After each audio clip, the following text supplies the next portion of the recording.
ওই বাছুরটির দাম কি আছে, আজকে গোড়ে হাটে এসেছি, তো এই বাছুরটির দাম আজকে কেমন আছে এবং আগামী সামনে হাটে কেমন দাম হতে পারে, তো ওই ভাইকে জিজ্ঞাসা করব। ভাই এর কী দাম আছে, সরে এসো। 8.5। তো আজকে একটা দাম কম না বেশি? বেশি। তো বলছে একটু দাম বেশি, তো এই বাছুর দামটা হচ্ছে 8.5 হাজার। লাস্ট কম কি হবে? লাস্ট কম কি হবে? 500 কম, মানে 8 হাজার। বড্ড বেশি হচ্ছে না? তো আমার মনে হচ্ছে একটু বেশি হচ্ছে। 5 হাজার 6 হাজার হলে ঠিক আছে। তো সামনে আরে কি দাম আরও বাড়বে না কমবে?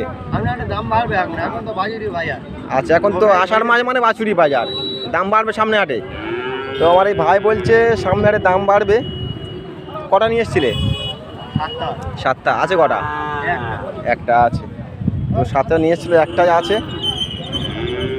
তো চলে আসো গোড়া হাটে বাছুর কেনার জন্য, দাম কম চলছে।